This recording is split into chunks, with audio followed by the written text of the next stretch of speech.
वह मुस्कान जो हर दिन मुझे थोड़ा थोड़ा तोड़ रही थी। कभी कभी हमें छोड़कर जाने वाला इंसान नहीं तोड़ता, हमें तो वह इंसान तोड़ता है जो हमारे साथ रहकर भी हर दिन हमें यह महसूस कराता रहता है कि हम उसकी ज़िंदगी में कोई मायने नहीं रखते। जिस दिन मुझे यह बात समझ आई उस दिन बहुत देर हो चुकी थी। उस शाम मैं अपने कमरे में अकेला बैठा था। बाहर बारिश हो रही थी और मेरे सामने उसकी एक तस्वीर रखी थी। तस्वीर में वह मुस्कुरा रही थी, लेकिन मेरी आंखों में आंसू थे। लोग कहते हैं कि प्यार इंसान को मजबूत बनाता है, लेकिन मेरा प्यार मुझे हर दिन कमज़ोर करता जा रहा था। और सबसे दुख की बात यह थी कि मुझे लगता था कि यही प्यार है। मेरा नाम आरव है। मैं एक साधारण लड़का था, छोटे शहर से आया था। सपने बहुत बड़े नहीं थे, लेकिन दिल बहुत बड़ा था। मैं हमेशा लोगों की परवाह करता था, शायद ज़रूरत से ज़्यादा। कॉलेज खत्म होने के बाद मैं एक निजी दफ्तर में काम करने लगा। जिंदगी सामान्य चल रही थी। फिर एक दिन मेरी मुलाकात अनन्या से हुई। वह हमारे दफ्तर में नई आई थी। पहली बार जब मैंने उसे देखा, वह खिड़की के पास खड़ी थी। उसके बाल हवा में उड़ रहे थे और चेहरे पर एक अजीब सी मासूमियत थी। मैं बस उसे देखता रह गया। उसने मेरी तरफ देखा और हल्का सा मुस्कुरा दी। उस एक मुस्कान ने मेरे दिल में कुछ ऐसा कर दिया जिसकी मुझे उम्मीद नहीं थी। उस दिन के बाद मैं हर सुबह दफ्तर जाने का इंतज़ार करने लगा। धीरे धीरे हमारी बातें शुरू हुई। पहले काम की बातें, फिर चाय के दौरान बातें, फिर घंटों की बातें। मुझे उसके साथ समय बिताना अच्छा लगने लगा। वह भी मेरे साथ सहज रहती थी, कम से कम मुझे ऐसा लगता था। एक दिन उसने कहा, आरव तुम बहुत अच्छे हो। उस एक वाक्य ने मेरे दिल में उम्मीद जगा दी, क्योंकि जब कोई लड़की किसी लड़के से यह कहती है तो अक्सर लड़का उसके पीछे छुपे अर्थ ढूंढने लगता है। मैं भी वही कर रहा था। मैं उसकी हर बात में प्यार ढूंढने लगा, लेकिन शायद वहाँ प्यार था ही नहीं। समय बीतता गया, हम और करीब आते गए, या कम से कम मुझे ऐसा लगता रहा। लेकिन धीरे धीरे कुछ बातें मुझे परेशान करने लगी। जब भी उसे मेरी ज़रूरत होती वह तुरंत मुझे बुला लेती, लेकिन जब मुझे उसकी ज़रूरत होती वह अक्सर व्यस्त होती। जब वह उदास होती मैं घंटों उसकी बातें सुनता, लेकिन जब मैं दुखी होता वह विषय बदल देती। जब उसे किसी काम में मदद चाहिए होती मैं सब छोड़कर पहुंच जाता, लेकिन जब मुझे मदद चाहिए होती वह कोई बहाना बना देती। शुरुआत में मैंने इन बातों पर ध्यान नहीं दिया, क्योंकि प्यार अक्सर इंसान को अंधा बना देता और मैं पूरी तरह अंधा हो चुका था। एक दिन मेरा जन्मदिन था। मैं पूरे दिन उसके संदेश का इंतज़ार करता रहा। सुबह से रात हो गई। सभी दोस्तों ने शुभकामनाएं दी, पर उसका कोई संदेश नहीं आया। रात 11 बजे मैंने खुद उसे संदेश भेजा। कुछ देर बाद जवाब आया, ओह आज तुम्हारा जन्मदिन था क्या, भूल गई। बस इतना, ना कोई माफ़ी, ना कोई अपनापन, ना कोई खास बात। लेकिन मैं फिर भी खुश हो गया कि उसने जवाब तो दिया। आज सोचता हूँ तो खुद पर तरस आता है। किसी इंसान की छोटी सी परवाह को भी मैं प्यार समझ बैठा।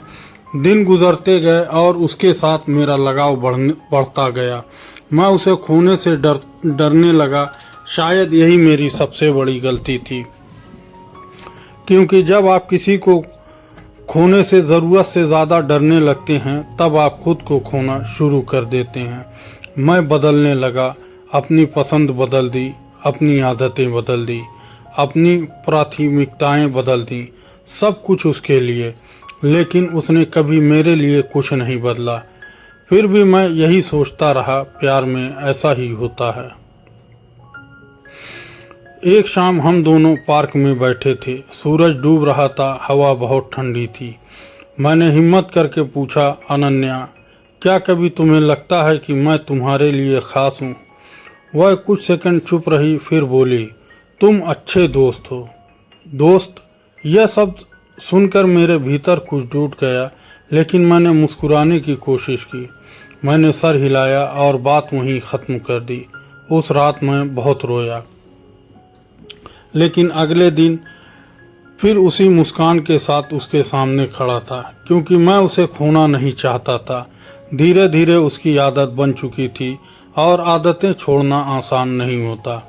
एक दिन उसने मुझे फ़ोन किया। उसकी आवाज़ कांप रही थी, वह रो रही थी। मैं तुरंत उसके पास पहुंच गया। घंटों उसे संभालता रहा, उसकी बातें सुनता रहा, उसे हंसाने की कोशिश करता रहा।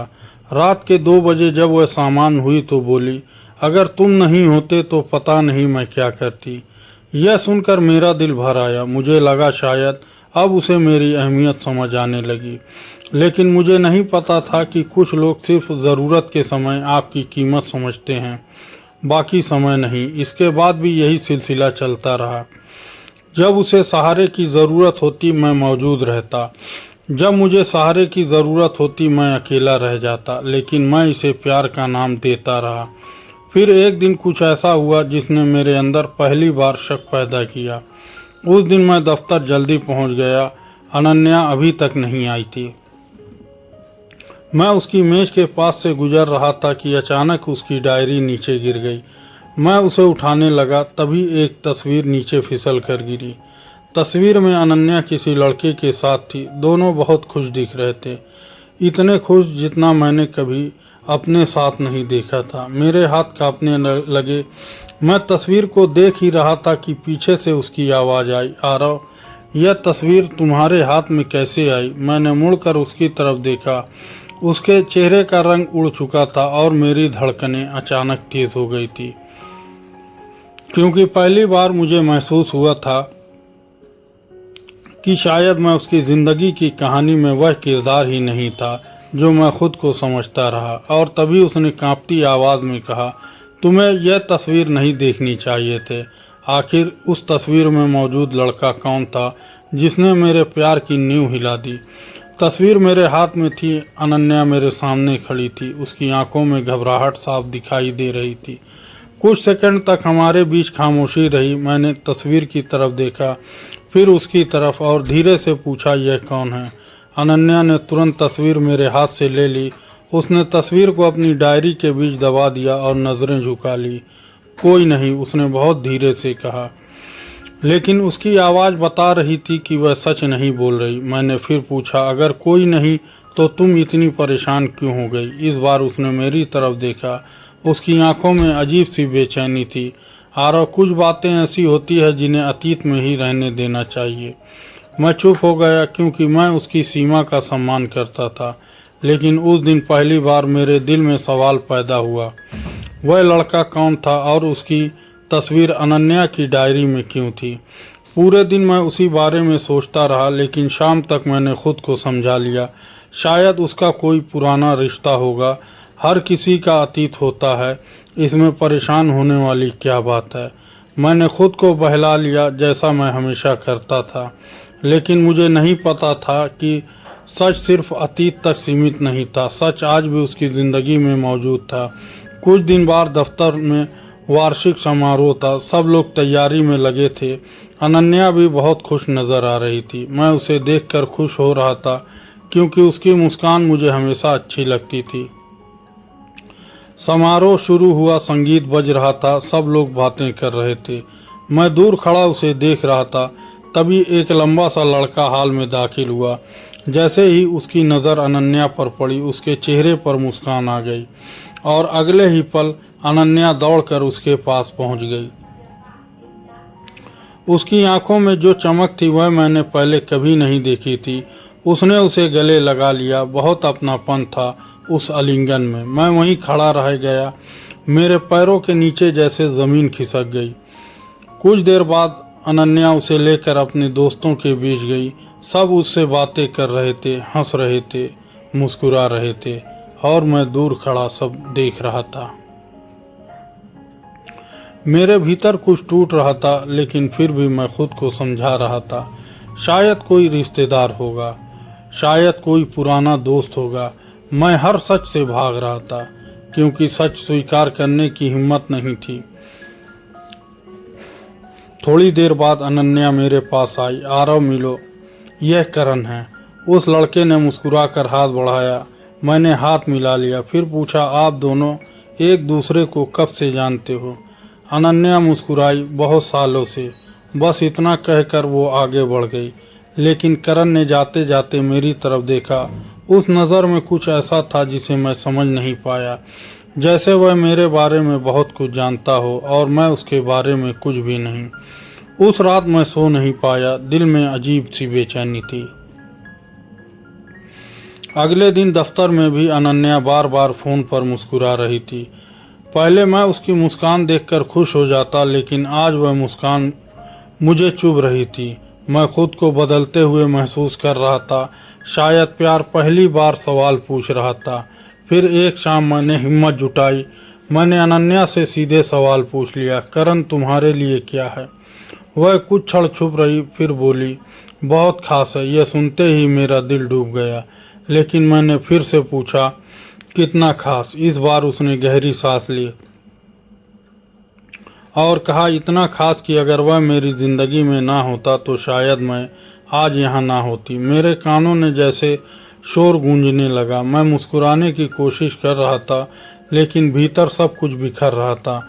मैंने किसी तरह बात खत्म की और वहाँ से चला आया। उस रात पहली बार मैंने खुद से सवाल पूछा, क्या मैं सिर्फ एक सहारा था? क्या मैं सिर्फ वह इंसान था जिसे वह अपना दुख बांटती थी?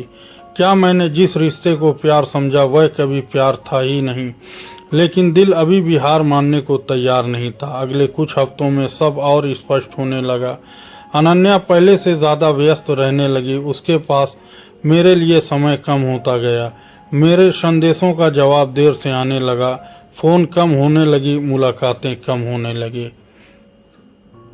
लेकिन जब भी उसे किसी परेशानी का सामना करना पड़ता, वह फिर मेरे पास आ जाती और मैं फिर सब भूल जाता। मैं फिर उसे संभालता, फिर उसके लिए भागता, फिर उसकी बातें सुनता, फिर उसके आंसू पोंछता और फिर वही अकेलापन मेरे हिस्से आ जाता। एक दिन मेरी तबीयत बहुत खराब थी, तेज बुखार था। मैं पूरे दिन बिस्तर पर पड़ा रहा।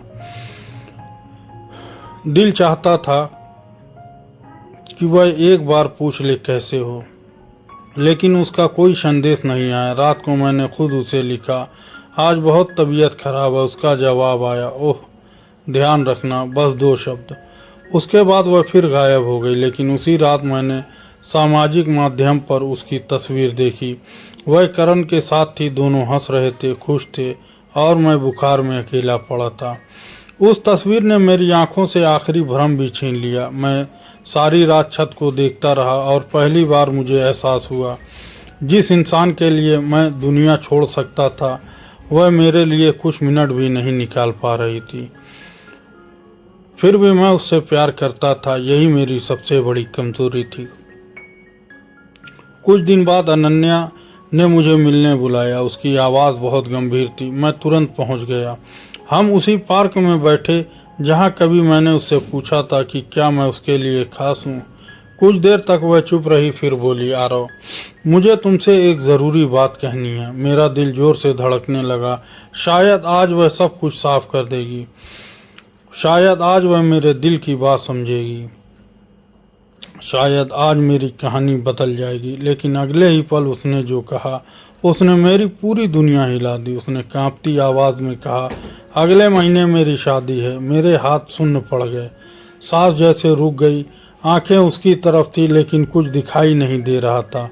और फिर उसने अगला वाक्य कहा, और जिस लड़के से मेरी शादी होने वाली है वह करण है। उस पल ऐसा लगा जैसे किसी ने मेरे सीने के भीतर से दिल निकाल लिया हो। लेकिन असली झटका भी बाकी था, क्योंकि कुछ सेकंड बाद उसने मेरी तरफ देखते हुए कहा, आरव, मुझे हमेशा से पता था कि तुम मुझसे प्यार करते हो।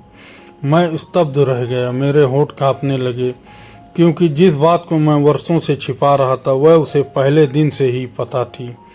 अगर उसे सब पता था तो फिर उसने मुझे अपने इतने करीब क्यों आने दिया? क्यों हर बार मेरा सहारा लिया? क्यों मुझे उम्मीदों में जीने दिया? उसके जवाब ने मेरी ज़िंदगी हमेशा के लिए बदल दी। आरव, मुझे हमेशा से पता था कि तुम मुझसे प्यार करते हो। अनन्या के मुंह से यह शब्द सुनते ही मेरे भीतर जैसे सब कुछ रुक गया। हवा चल रही थी, पेड़ों की पत्तियां हिल रही थी, लोग पार्क में घूम रहे थे। दुनिया वैसी ही थी, लेकिन मेरी दुनिया बिखर चुकी थी। मैं उसे देख रहा था और सोच रहा था कि अगर उसे सब पता था तो उसने मुझे रोका क्यों नहीं। उसने मुझे सच क्यों नहीं बताया? उसने मुझे उम्मीदों में जीने क्यों दिया? कुछ क्षण बाद मैंने कांपती आवाज़ में पूछा, अगर तुम्हें सब पता था तो तुमने कभी मुझे बताया क्यों नहीं? अनन्या ने नज़रें झुका ली। उसके चेहरे पर अपराध बोध था, लेकिन मेरे टूटे हुए दिल के सामने वह बहुत छोटा लग रहा था। कुछ देर बाद उसने कहा, क्योंकि मुझे तुम्हारी ज़रूरत थी आरव। यह सुनकर मैं पत्थर बन गया। ज़रूरत? मैंने धीमे से पूछा।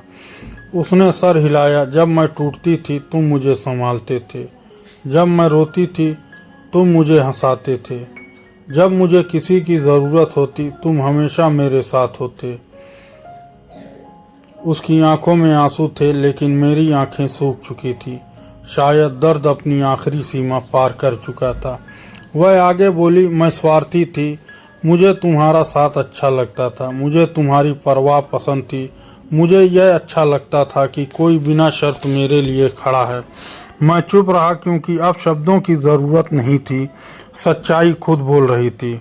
वह बोली, मैं तुम्हें खोना नहीं चाहती, लेकिन मैं तुमसे प्यार भी नहीं करती। यह सुनकर मेरे भीतर बची हुई आखिरी उम्मीद भी मर गई। वर्षों से जिस जवाब का इंतज़ार था वह आज मिल गया। आज, और वही जवाब उसे सबसे ज़्यादा दर्द दे रहा था। मैंने मुस्कुराने की कोशिश की, लेकिन मुस्कान टूट गई। मैंने उससे पूछा, क्या तुम्हें कभी एक पल के लिए भी मेरे दर्द का एहसास हुआ? अनन्या रोने लगी। हाँ, लेकिन मैं सच का सामना नहीं कर पाई।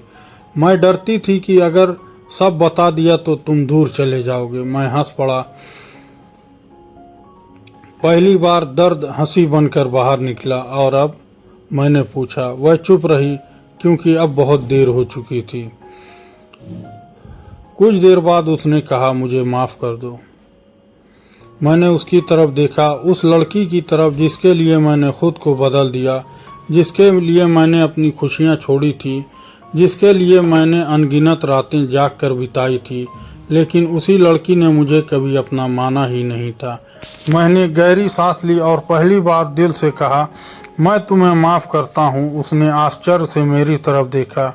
मैंने आगे कहा, क्योंकि तुम्हारी गलती से ज़्यादा मेरी गलती थी। उसकी आंखों में सवाल थे। मैं बोला, तुम मुझे तोड़ती रही, लेकिन मैं हर चोट को प्यार समझता रहा। तुम मुझे नज़रअंदाज करती रही और मैं उसे मजबूरी समझता रहा। तुम मुझे सिर्फ सहारा समझती रही और मैं उसे अपना रिश्ता मानता रहा। मेरी आवाज़ भर्रा गई, लेकिन मैंने खुद को संभाल लिया। गलती तुम्हारी थी कि तुमने सच नहीं कहा, लेकिन गलती मेरी भी थी कि मैंने सच देखना नहीं चाहा। अनन्या फूट फूट कर रोने लगी, लेकिन अब उसके आंसुओं का असर मुझ पर नहीं हो रहा था, क्योंकि मैं आखिरी बार जाग चुका था। उस दिन हम बहुत देर तक चुप बैठे रहे। फिर वह उठी। उसने आखिरी बार मेरी तरफ देखा और चली गई। इस बार मैंने उसे नहीं रोका। पहली बार मैंने किसी को जाने दिया, और अजीब बात यह थी कि मुझे हल्का महसूस हो रहा था। दर्द था, बहुत दर्द था, लेकिन उस दर्द में एक आज़ादी भी थी। अगले कुछ दिन बेहद कठिन थे। मैं उसकी हर सुबह उसकी याद के साथ उठता, हर रात उसकी याद के साथ सोता। उसकी तस्वीरें हटाने में हाथ कांपते थे। पुराने संदेश पढ़ते हुए आंखें भर आती थी। कई बार मन करता कि उसे फ़ोन करूं, उससे बात करूं, उससे पूछूं कि क्या उसने कभी मुझे याद किया। लेकिन मैं फिर खुद को रोक लेता, क्योंकि कुछ जवाब जितनी जल्दी मिल जाए उतना अच्छा होता है। धीरे धीरे मैंने खुद पर ध्यान देना शुरू किया। वर्षों बाद मैंने अपनी पसंद के काम किए। पुरानी किताबें पढ़ी, पुरानी दोस्तों से मिला, माँ के साथ समय बिताया, अपने सपनों को फिर से उठाया, और सबसे ज़रूरी, मैंने खुद से प्यार करना सीख गया। पहले मैं अपनी खुशी किसी और में ढूंढता था, अब मैं उसे अपने भीतर ढूंढने लगा। समय बीतता गया। करीब 1 साल बाद मुझे पता चला कि अनन्या की शादी हो चुकी थी। मैंने सिर्फ मुस्कुराकर बात खत्म कर दी। ना कोई दर्द हुआ, ना कोई जलन, ना कोई शिकायत, क्योंकि कुछ रिश्ते ख़त्म नहीं होते, वे हमें सिखा कर चले जाते हैं। और अनन्या भी मुझे बहुत कुछ सिखा कर गई थी। 2 साल बाद एक शाम मैं अपने शहर की एक पुस्तक प्रदर्शनी में गया। वहाँ मेरी मुलाकात एक लड़की से हुई। उसका नाम नंदिता था। वह साधारण थी, शांत थी और सबसे खूबसूरत बात, वह मुझे सुनती थी, सच में सुनती थी।